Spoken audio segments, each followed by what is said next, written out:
Last time on Film Theory. So there you have it. All three Jokers fit cleanly into the three Joker comic model. But then that prompts the question. Now that Jared Leto is playing the Joker in Suicide Squad, is he a whole new character, or which Joker line would he be continuing? Mobius Chair, tell me, who is Jared Leto's Joker? Today, the thrilling conclusion.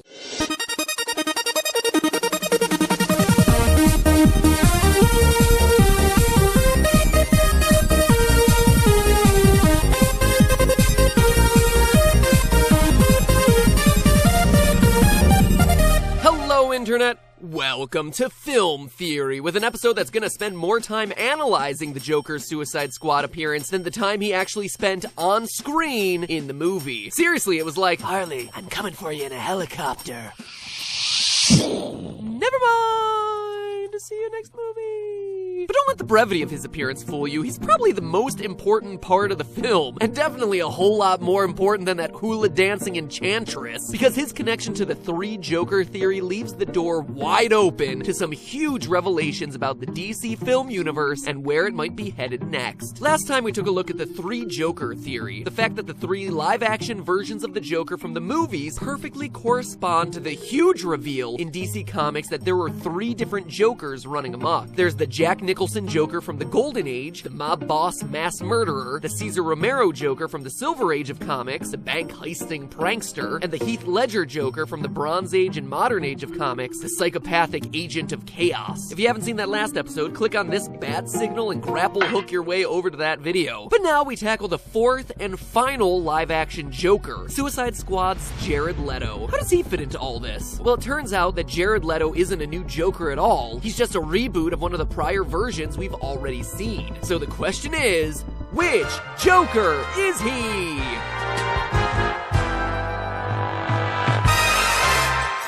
Will it be Joker number 1, Joker number 2, or Joker number 3? Jared Leto, your dream Joker match is the Golden Age Joker, Jack Nicholson. He's a mobster with a penchant for crushed purple velvet who will always keep you smiling. He loves long walks on the beach and dancing with the devil in the pale moonlight.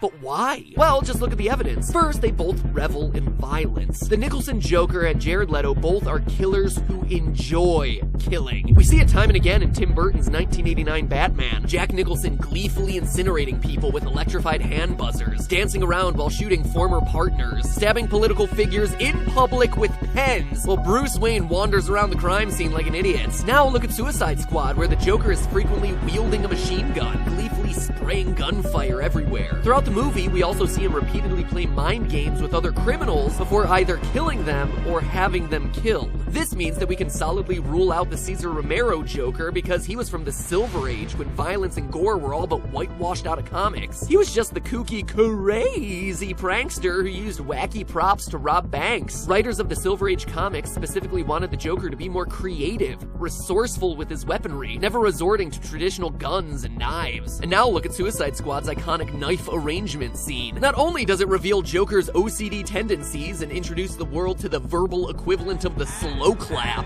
Ha, ha, ha. Seriously, that laugh is a slow clap. But it reveals that Leto's Joker ain't showing the same ingenuity with his armory. Guns, knives, more guns, more knives. Caesar is out. See, and all you guys were worried that I'd spoiled this video with the thumbnail from last time. I pay attention to this stuff. But then what about Heath Ledger's Bronze Age Joker? Well, just think back to The Dark Knight. Ledger's Joker is a loner. Insane, out of control, answering to no one. He appears and disappears randomly, surprising and often turning on the gangs who hired him. This clearly doesn't match up with the Jared Leto Joker. I mean, seriously, Suicide Squad's Joker is like the Kanye West of Gotham, a social butterfly that traded in his Shutter sunglasses for a blinged out grill. I mean, the guy hangs out in clubs with his entourage. For crying out loud, he has a girlfriend who, it's worth mentioning, we see him risk his life several times to save. He's surrounded by henchmen who act less like cronies and more like bronies. Or, I guess, just like bros, really. It's the first time that we ever see the Joker with a social circle. Or is it?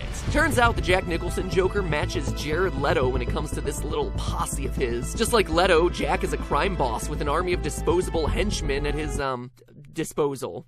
time. In fact, both are mob bosses who rule over organized crime in Gotham. They mobilize huge efforts to do things like attack art museums or break into maximum security prisons. And the important part about all of this is that these activities have literally nothing to do with Batman. In fact, Batman's only role there is to get in the way of everything. For Heath Ledger's Joker, his goals only ever revolve around Batman. It goes back to what we talked about last episode. The Bronze Age Joker is totally dependent on Batman. The yin to his yang, the sunny to his share, the third pairing that should be funny and isn't coming to mind right now. But the Golden Age Joker's doesn't. He has crimes and schemes planned, and Batman is only a roadblock to completing those. So, there you have it. Jared Leto's Joker is a reinvention of the Golden Age OG Joker of the comics, the grinning Jack Nicholson-esque mobster. And it's been softly confirmed by Suicide Squad's director that he went into the Golden Age origins of the character when deciding how the Joker would fit into this new movie's world. But so what? I hear you saying. Why'd you force me to wait on a cliffhanger just for this? Excellent question, Strawman commenter. Your patience will be well worth it, because knowing how Leto fits in with the three Joker theory has some wild implications about the DCU. You see, one of the major ways DC's comic universe differs from that of Marvel's is its emphasis on parallel worlds. The concept allowed writers the creative freedom to explore alternative versions of characters and their histories without contradicting the established continuity of the main universe. The modern version of this dates back to 1961, when the writers of The Flash were trying to figure out a way for Golden Age versions of characters to appear in stories alongside their Silver Age counterparts. Thus began a story titled Flash of Two Worlds, in which Barry Allen, the modern Flash, travels to another Earth, accidentally vibrating at the right speed to appear on another planet, where he meets Jay Garrick, that parallel Earth's version of the Flash. TLDL, too long didn't listen, they created parallel Earths to try and explain away the overcomplicated stories. Because using physical cosmology hypotheses is always gonna make things simpler, am I right? Yeah, who's with me?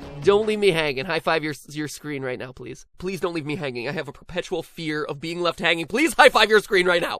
Whew, thank you. Anyway, the number and canonicity of these alternate universes have varied over the years due to DC's policy of using or abandoning the concept at various points in its history, with the number of Earths going anywhere between 52 to infinity and beyond. Earth 1 is most famous for being inhabited by the Silver Age heroes. Earth 2's claim to fame is being the universe where Quebec is an independent nation from Canada. Oh, and it's also home to the Golden Age version of these characters. And then that would leave Earth 3 as the home to the Bronze Age characters, right? Ha! Yeah, I wish. That would have made this episode a whole lot easier to write. Nope, Earth 3 is backwards history Earth, a world where Christopher Columbus discovered Europe instead of America, and where morality is reversed, showcasing evil versions of all your favorite heroes. And no, I'm not making any of this up. It's basically the DC equivalent of fanfiction Earth. If you're looking for the Bronze Age heroes, they're scattered around the various multiverse timelines. But since we're specifically talking about Batman, everyone's favorite grizzled rodent-themed detective from The Dark Knight Returns can be found on Earth 31, obviously. Why wouldn't you think to look there? Well, sorry, he was on Earth 31 until a reworking of the universes made Earth 31 home to the pirate versions of these characters. You think I'm joking, but I swear it is all real. So that's a very general overview of how DC's comics work, but what's it got to do with the Joker? Well, DC hasn't been content with just leaving the parallel universe concept solely to the pages of the comics. From the very first episode of the Flash TV series, the creators have been hinting at the existence of the DC multiverse. A dimensional barrier ruptured, unleashing unknown energies into our world. Antimatter, dark energy, X elements. Those are all theoretical. Yes, blobbity physics gibberish particles. Eureka, we've gotten it. But then later that same episode, a newspaper mentions a crisis and red skies. Both of these are references to DC's Crisis comics. Perhaps most famously, Crisis on Infinite Earths, which are always these massive events spanning all of the main franchises where the parallel Earths, pirate worlds included, cross over to solve some cataclysmic threats. If DC is building to a franchise crossover on a scale larger than Justice League, this would likely be the type of story they'd try to tackle. And it seems like they're interested. Since that first episode, The Flash has built much more of its main plot around multiverses, including a visit to Earth 2. Season 2, Episode 13 of The Flash was a hub of crossovers, confirming a shared canon with both the Supergirl TV show and another DC TV franchise, Legends of Tomorrow. Now, during the last video, I brought up DC creative chief Jeff Johns and how he was a key player in the cinematic universe, as well as the 3 Joker reveal. Now, in an interview with BuzzFeed, he's also mentioned the magic M word, multiverse. Quote,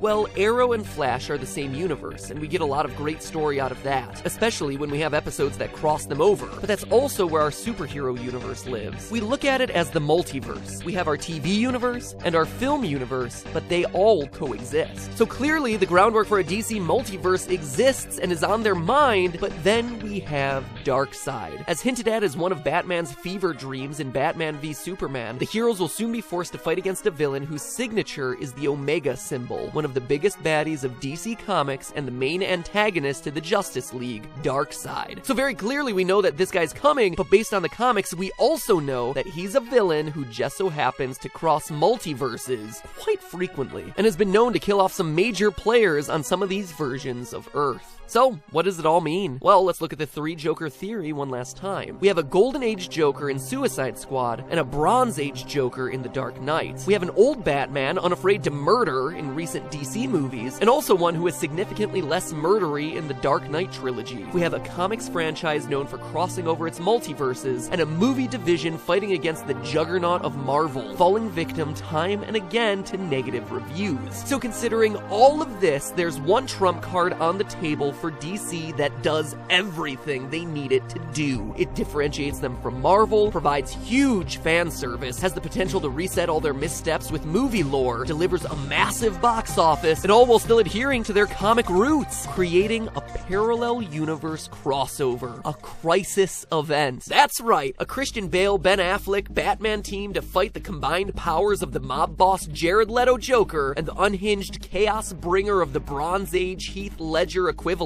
Sure, Marvel has its Avengers, it's just the Justice League with different faces, but an inter-series crossover where multiple generations of actors who played the same character team up, it's the one thing DC has that Marvel doesn't. Golden Age crossing over with Bronze Age, crossing over with Silver Age for that matter. Who wouldn't love to see Christopher Reeve, film's most iconic Superman, reminisce with the Man of Steel over their parallel universe Marthas? Everyone loves talking about their mothers so much, and I get goosebumps just thinking about a lineup of Batman doing a slow-motion hero walk. Keaton, Clooney, Kilmer, Affleck, Bale, West. Heck, throw in the kid from Gotham and Lego Batman. He's got a movie coming up too. Who wouldn't want to see that? It's like those episodes of Power Rangers where all the past seasons get together to do one massive battle, except with Batman and versions of the Joker. Heck, while you're at it, throw in Superman teaming up with Pirate Superman to fight evil Superman. Long story short, the table is set for an intra-character crossover. Flashes with Flashes, Batman with Batman. And at a time when DC's movies are undergoing a bit of a crisis